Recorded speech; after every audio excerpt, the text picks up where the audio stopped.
constitue une autre connexion de la première religion païenne du temps de Nimrod avec celle de la religion catholique. La pomme de pin, selon les Babyloniens, représentait le pouvoir de la régénération. La plus grosse pomme de pin au monde, sous la forme de statue, est située au Vatican à Rome. Voici un dernier rapport, sans être le dernier en tout, entre Babel dans Genèse 10 et la Grande Babylone du livre de l'Apocalypse. Dagon, qui est un autre nom pour Nimrod, était connu pour être le dieu poisson des païens. Selon la légende, il aurait émergé de la mer pour réinstruire l'humanité sur les arts, la science et la technologie perdue que les dieux leur avaient révélés avant le déluge. La mitre des prêtres de Dagon ressemblait à une tête de poisson ayant la bouche ouverte. Voici ce qui arriva à Dagon, le père de Baal dans la Bible, dans 1 Samuel chapitre 5 à 7. Nous voilà rendus à Apocalypse 17, verset 6, « Et je vis la femme enivrée du sang des saints et du sang des martyrs de Jésus. » Pendant des siècles, désobéir au pape était une hérésie punissable par la mort. Les croisades, qui étaient basées sur une théologie non biblique, impliquant le purgatoire, le pèlerinage et les fausses promesses d'indulgence, ont martyrisé plus de 50 millions de chrétiens. Ils étaient des cœurs condamnés par les papes et non Dieu. De la même façon que les musulmans appellent les fidèles à combattre afin de s'améliorer ou d'améliorer la société. Josué et Moïse ont agi selon ce que le Seigneur Dieu leur avait commandé, non pas pour leur bénéfice personnel, mais pour celui du peuple de Dieu. Le Créateur avait des raisons valables pour ordonner l'extermination d'un groupe de personnes en particulier, qui étaient des géants venant des anges déchus, qui avaient eu des relations sexuelles avec des femmes. Genèse 6.4. Il y avait des géants sur la terre en ces jours-là, et aussi après cela lorsque les fils de Dieu vinrent vers les filles des hommes, et elles leur enfantèrent des enfants. Ceux-ci devinrent des hommes puissants, qui de tout temps étaient des gens de renom. Dans le temps de l'apôtre Jean, les Césars de Rome régnaient sur le monde.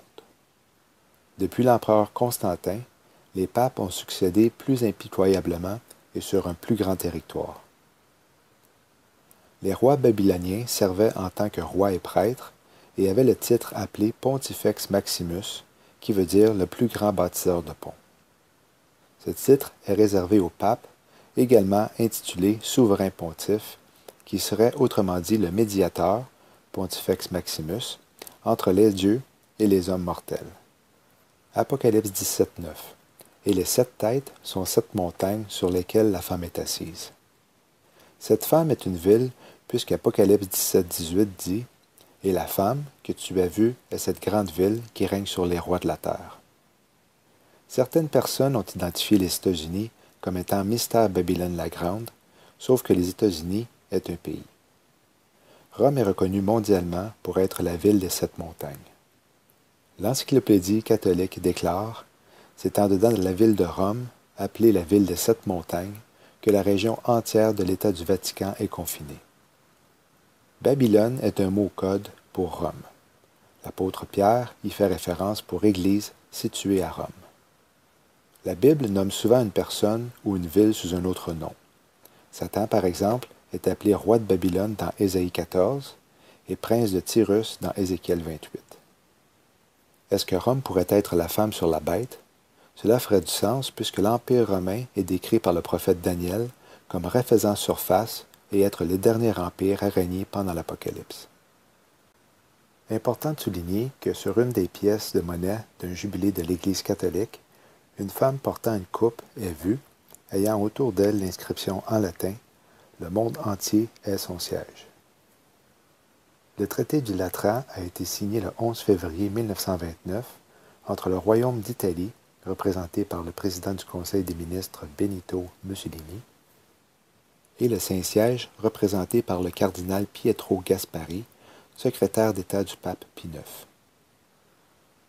Avec ce traité, le Vatican est devenu un État ayant des relations diplomatiques avec les nations, ayant le pape à la tête.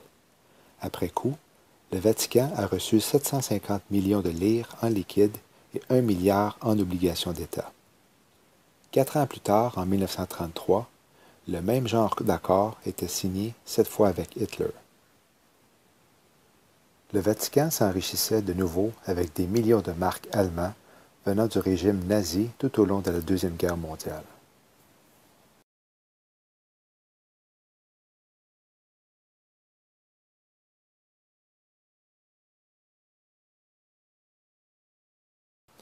Le pape François est le premier pape issu des rangs de la Compagnie de Jésus, connu aussi sous le nom des Jésuites, dont voici le logo. Les lettres IHS viennent de l'appellation du nom de Jésus en grec, et au centre, un soleil noir qui est associé aux Illuminati et francs-maçons. L'ordre des Jésuites est géopolitique avec une structure militaire de près de 500 ans. C'est une organisation ayant seulement des hommes parce qu'ils affirment que d'être marié et de prêter allégeance à une femme pourrait interférer avec les ordres du général qui est le pape noir. Cette photo a été prise en 2008 au Vatican pour leur 35e congrégation. En 1534, Saint Ignatius Loyola, avec 6 de ses amis, ont fondé l'ordre des Jésuites. Le pape III a déclaré Loyola intouchable et lui a donné l'autorité d'exécuter ses propres ordres, d'instiguer des guerres et tuer quiconque serait dans le chemin de l'Église catholique. Napoléon Bonaparte a donné une description de cette organisation dans ses mémoires. Les Jésuites est une organisation militaire, pas un ordre religieux. Leur chef est un général d'une armée, pas seulement un père abbé d'un monastère.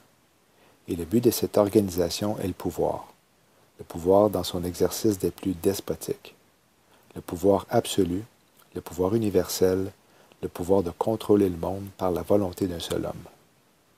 Vous reconnaissez sûrement Adam Weishaupt, fondateur des Illuminati. Il était jésuite docteur en droit canon papal à la prestigieuse université d'Ingolstadt, en Bavière. Leur mantra est que toute action, tout crime, malgré l'atrocité, est un travail mérité, s'il est dévoué à l'intérêt de la société de Jésus ou sous l'ordre du général. Ils croient que lorsque l'âme d'une personne atteint le niveau de la perfection et l'union avec Dieu, ils peuvent commettre n'importe quel crime, immoral et acte de péché sans salir leur âme. Cette doctrine d'évolution et atteindre un niveau plus élevé de conscience est similaire, sinon identique, au mouvement du nouvel âge et devenir un super-humain. Quand un jésuite de rang mineur accède à un poste de commandement, on le conduit à la chapelle d'un couvent de l'ordre, où il se retrouve devant 3 autres personnes seulement, le principal ou supérieur se tenant devant l'autel. Celui-ci est encadré de 2 moines. L'un d'eux tient une bannière aux couleurs jaunes et blanches, les couleurs du pape. L'autre porte une bannière noire, où figure une dague et une croix rouge, au-dessus d'un crâne et de 2 tibias croisés, avec les lettres INRI. Au-dessous de ces lettres figurent ces mots écrits en latin. Cela signifie « Il est juste d'exterminer les rois impies ». Une croix rouge est posée au sol, sur laquelle le postulant s'agenouille. Le supérieur lui tend un petit crucifix noir qu'il prend dans sa main gauche et presse contre son cœur. Le supérieur lui présente en même temps une dague, que le postulant doit saisir par la lame et dont il applique la pointe contre son cœur. Le supérieur, qui continue à tenir la dague par la manche, s'adresse ensuite au postulant.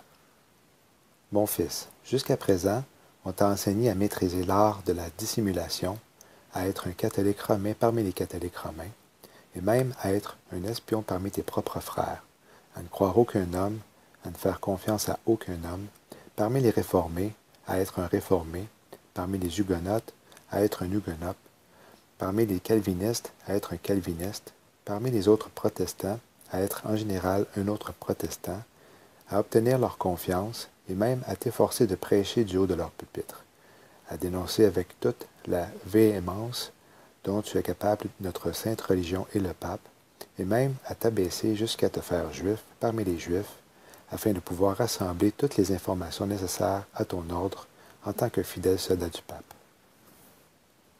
On t'a enseigné à planter insidieusement des semences de jalousie et de haine entre les communautés, les provinces et les États qui étaient en paix, à les inciter à commettre des actes sanglants, à les provoquer à la guerre les uns avec les autres et à déclencher des révolutions et des guerres civiles dans des pays qui étaient indépendants et prospères, à cultiver les arts et les sciences et à jouir des bienfaits de la paix, à te ranger aux côtés des combattants et à agir secrètement avec tes frères jésuites qui pourraient être engagés dans la partie adverse, tout en étant ouvertement opposés à la cause que tu défends, pour la seule raison que l'Église puisse toujours être du côté des vainqueurs, dans les conditions fixées dans les traités de paix et parce que la fin justifie les moyens.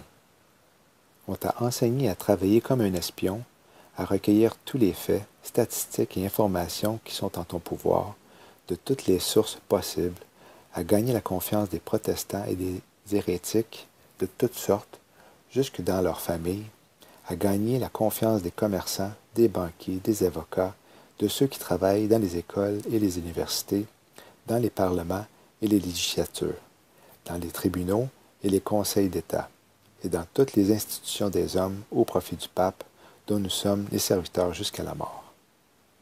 Jusqu'à présent, tu avais reçu tes instructions en tant que novice et néophyte.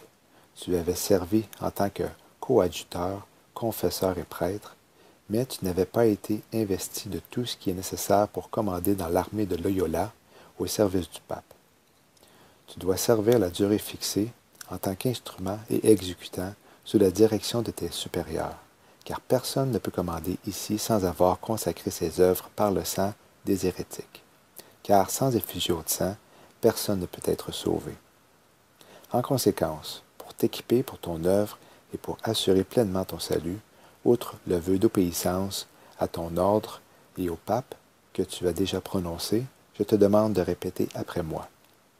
Moi, en présence maintenant du Dieu Tout-Puissant, de la bienheureuse Vierge Marie, du bienheureux Saint Jean-Baptiste, des saints apôtres, de Saint Pierre, de Saint Paul et de tous les saints, armés sacrés des cieux, ainsi qu'en votre présence, mon Père spirituel, supérieur général de la Société de Jésus, fondée par saint Ignace de Loyola, sous le pontificat de Paul III, et qui a subsisté jusqu'à ce jour par le sein de la Vierge, la Mère de Dieu, et par la Vierge de Jésus-Christ, je déclare et jure que sa sainteté, le pape, est le vice-régent de Christ, et le seul véritable chef de l'Église catholique et universelle dans toute la terre, et que, par la vertu des clés lui permettant de lier et de délier, clés qui ont été données à sa sainteté par mon Sauveur Jésus-Christ, il possède le pouvoir de déposer les rois, princes, chefs d'État et de gouvernements hérétiques, afin qu'ils soient complètement annihilés.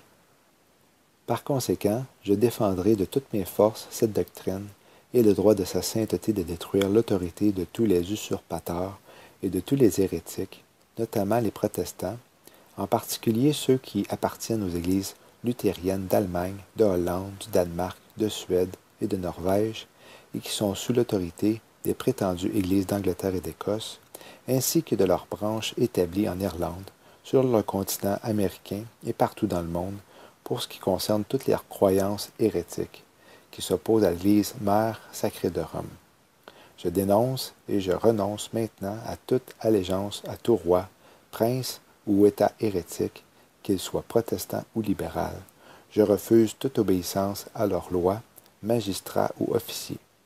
En outre, je déclare que les doctrines des églises d'Angleterre et d'Écosse, des calvinistes, des huguenotes, de tous les autres protestants et de tous les francs-maçons, dont des doctrines dignes de damnation, comme sont dignes de damnation tous ceux qui ne renoncent pas à ces doctrines.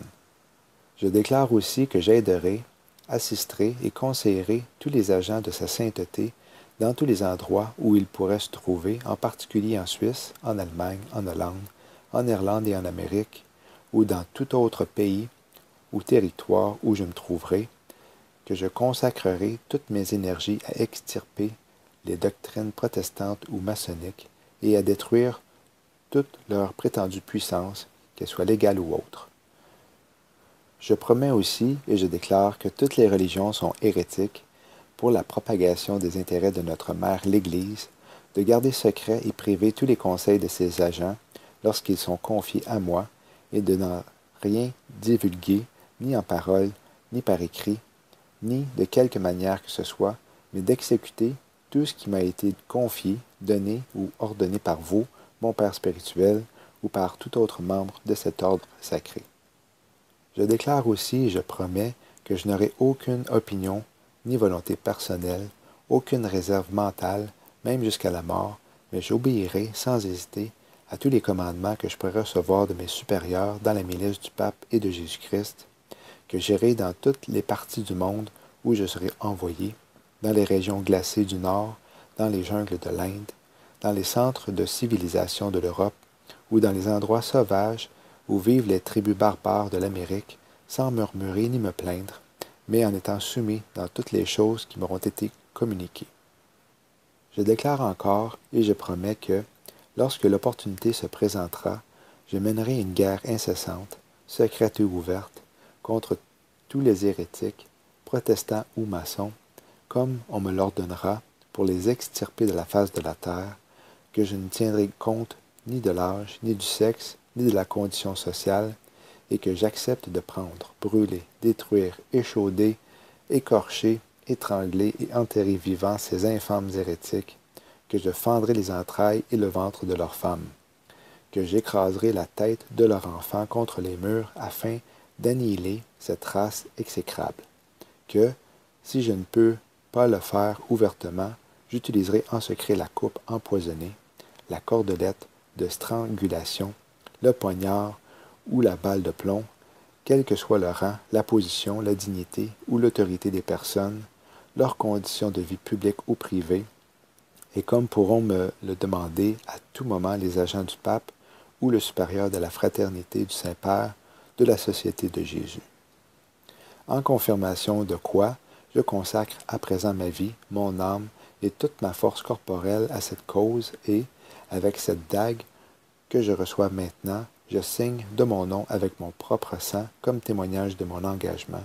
Si, par la suite, je suis trouvé menteur ou affaibli dans ma détermination, que mes frères et compagnons d'armes de la milice du pape me coupent les mains et les pieds, me fendent la gorge d'une oreille à l'autre, m'ouvrent le ventre et y versent du soufre brûlant, avec tous les châtiments qui peuvent m'être infligés sur la terre, et que mon âme soit perpétuellement torturée par les démons dans l'enfer éternel. Tout cela, moi, je jure, au nom de la Sainte Trinité et du Saint-Sacrement que je vais maintenant prendre, de l'observer selon le serment que je prononce. En témoignage de quoi, je prends ce très saint sacrement de l'Eucharistie et confirme mon témoignage par mon nom écrit à la pointe de cette dague, trempé dans mon propre sang, en le scellant en présence de ce saint sacrement. Il reçoit ensuite l'hostie de son supérieur et écrit son nom à la pointe de sa dague, trempé dans son propre sang, après l'avoir prélevé au-dessus de son cœur. Le supérieur ajoute: « D'où viens-tu? De la sainte foi.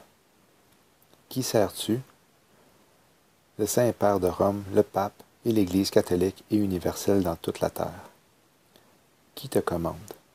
Le successeur de saint Ignace de Loyola, le fondateur de la Société de Jésus ou des soldats de Jésus-Christ. Qui t'a reçu? Un homme vénérable aux cheveux blancs. Comment?